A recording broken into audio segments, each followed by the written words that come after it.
안녕하세요. 5월 22일 김태훈의 현미한 투자자 방송 시작하겠습니다. 오늘은 NC소프트에 대해서 말씀드리겠습니다. 지금 NC소프트가 시장에서 굉장히 좀 핫해지고 있는데요. 그 이유가 NC소프트가 처음으로 이 콘솔 게임인 스론 앤 리버티라는 게임을 시장에 런칭하기 때문에 그렇습니다. 이게 작년부터 이제 계속 시장에 예고되고 있던 것인데요. 이 스론 앤 리버티가 나름대로 그 완성도를 갖고 시장에 내놓는 이 콘솔 게임이라는 점에서 의미가 있죠. 자, 지금 그 5월 24일부터 5월 30일까지 국내에서 이제 한국 베타 테스트를 이제 실시한다고 예고를 했는데요. 여기에 이 베타 테스트에 얼마나 많은 사람들이 이제 참여를 하느냐에 따라서 이 실적이, 그러니까 향후 성공할지에 대한 기대감이 크기가 달라질 것 같습니다. 자, 이 스론 앤 리버티는 그 미국에 있는 아마존 게임즈라는 회사를 통해서 퍼블리싱이 되는데요. 이게 이제 북미와 남미, 그다음에 유럽, 일본 이 시장에 대해서 이 마케팅 비용을 아마존 게임즈가 돼서 이 게임을 이제 퍼블리싱하는 겁니다. 그렇기 때문에 이 NC소프트는 물론 수익 구조에서는 그만큼 이제 손해를 보는 부분도 있지만 그래도 초기 마케팅 비용이 그만큼 적게 들어가면서 이 콘솔 게임 시장에 진출한다는 의미를 갖게 되는 거죠. 자, 이 글로벌 게임 시장에서 이 콘솔 게임 시장이 갖고 있는 위상은 PC 게임보다 훨씬 큽니다. 그만큼 이제 이 콘솔 게임 시장은 기존에 우리가 익히지 알고 있던 닌텐도 게임이나 뭐 소니의 그 플레이스테이션, 그다음에 그 MS의 마이크로소프트의 이제 엑스박스 이렇게 크게 세 게임 정도를 볼 수 있는데요. 게임 기기 자체가 외산이 대부분이다 보니까 우리나라에서는 이 콘솔 게임에 대한 그 관심이 별로 없었습니다. 그리고 게임 업체들이 대부분 PC 게임에 주력을 하고 모바일 게임에 주력을 해왔었죠. 그런데 이 콘솔 게임은 전통적으로 어릴 때 처음 그 부모로부터 선물 받는 게임기로서의 의미가 있고, 그러다 보니 어릴 때부터 전 연령층에 걸쳐서 게임기를 갖고 노는 그런 가정용 게임기 역할을 하고 있습니다. 그런 의미가 이제 그 해외에서는 굉장히 강한데요. 그러다 보니 이 콘솔 게임은 어느 정도 그 역사성을 갖고 있고 꾸준히 사랑받는, 그리고 여기서 성공한 이 게임 아이템은 그 게임은 말 그대로 글로벌리 히트를 치는 그런 의미가 있는 그런 게임 시장입니다.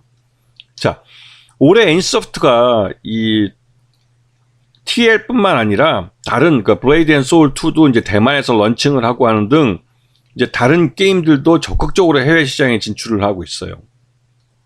자, 그리고 지난 1분기 실적을 기준으로 봤을 때 이 NC소프트가 갖고 있는 문제점은 기존에 그 NC를 먹여 살려주었던 리니지 게임 라인이 이제는 그 노후화가 진행되고 있다는 게 숫자로 증명이 되고 있다는 겁니다. 그렇기 때문에 이 리니지를 대체할 수 있는 새로운 글로벌리 그러니까 글로벌리 그 히트를 칠 수 있는 그런 흥행에 성공한 게임을 만들어내야 한다는 그런 압박감이 있는 상황이죠.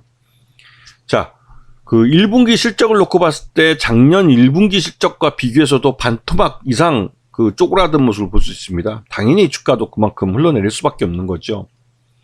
그리고 최대주주 지분이 11.99%밖에 안 되기 때문에 지난번 1분기 실적 발표할 때도 그렇고 작년 실적 발표할 때도 그렇고 이제 수익이 나면 나는 족족 자사주 소득, 그러니까 자사주 취득과 또 소각을 하면서 주주한테 환원할 수 있는 정책들을 많이 내놓겠다고 얘기를 하고 있습니다. 이게 최대주주 지분이 11.99%로 절대적으로 이제 적어졌기 때문에 가급적 이제는 지분율을 넓혀가는 그런 쪽으로 이제 작업을 하려고 하는 거죠. 뭐, 하지만 김택진 대표의 그 우호 지분이 그렇게 뭐 적다고 볼 수는 없죠. 네. 하지만 최근에 국민연금은 이 NC소프트에 대한 지분, 보유 지분을 좀 낮췄습니다. 그렇기 때문에 그런 부분 때문에 주가가 더 하락할 수밖에 없었던 이유가 있었죠.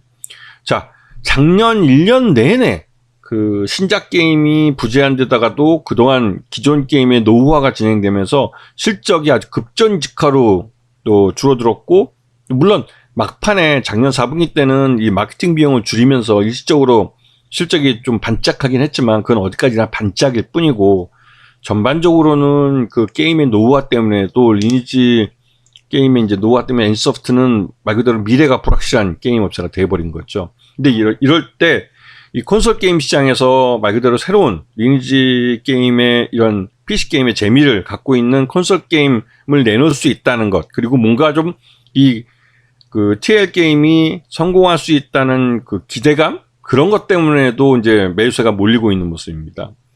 자, 지난 1분기 실적 기준으로 봤을 때 NC소프트의 적정 주가는 35만 원 정도밖에 안 돼요. 그래서 이 말 뜻은 이미 1분기 때 그 주가가 이런 NC소프트의 이 주가를 대부분, 그러니까 실적을 주가에 다 대부분 반영을 했다고 볼 수 있는 겁니다. 이제는 TL이라는 신작 게임이 어떻게 시장에서 평가될 것인가, 이거에 대한 기대감이 주가에 반영되고 있는 거죠. 항상 여러분한테 강조했지만 게임 업체는 신작 게임을 그 시장에 런칭하기 직전에 막 마케팅하고 베타 테스트하고 이럴 때 기대감으로 주가가 밀어 올려지고, 결국은 런칭한 이후에 시장에서 평가를 통해서 주가의 방향성을 정하게 된다는 거. 이거는 게임 업체에 대해서는 거의 뭐 공식 같은 겁니다. 그렇기 때문에 이 공식 같은 흐름을 잘 이해하시면 충분히 좋은 타이밍을 잡을 수 있을 겁니다. 아시겠죠? 자, 오늘 방송 여기서 마치겠습니다. 감사합니다.